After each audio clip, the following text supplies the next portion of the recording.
Des serpents géants, des crocodiles monstrueux, le plus grand des rongeurs. Durant le Miocène supérieur, il y a 11 à 5 millions d'années, l'Amérique du Sud a abrité de redoutables animaux.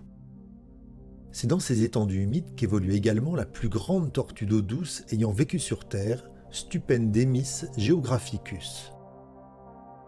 L'espèce est connue depuis 1976, mais les quelques squelettes incomplets retrouvés çà et là entre le Venezuela et la Colombie n'avaient pas permis jusqu'à présent de décrire pleinement la biologie de l'animal.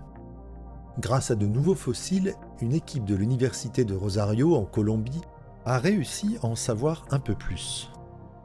Les paléontologues ont notamment mis au jour le plus grand spécimen jamais trouvé, 2,40 m de long pour un poids de 1 tonne et 145 kg.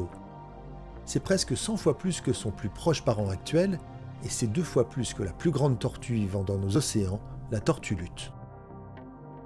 Les chercheurs ont pu identifier une structure encore jamais identifiée, des cornes osseuses recouvertes de kératine, très comparables à celles des bovidés. Tous les individus n'en possèdent pas, et il s'agit visiblement d'un dimorphisme sexuel utilisé par les mâles pour se battre entre eux lors de la saison des amours, comme en témoignent certaines marques. Nul ne sait si ces cornes leur servaient aussi à se défendre des prédateurs. Toujours est-il que plusieurs carapaces portent des traces de morsures, celles de caïmans géants, l'un d'eux y a même laissé une dent. Pour la première fois, une mâchoire inférieure a pu être retrouvée. Elle suggère que la tortue était carnivore et capable d'ingurgiter de grosses proies comme des poissons ou des petits caïmans.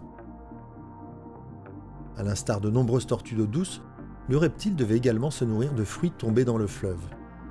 Les chercheurs estiment pour finir que les nombreux restes de tortues géantes retrouvés dans le passé en Amérique du Sud appartiennent en fait à une seule et même espèce, et ce, malgré leur éloignement.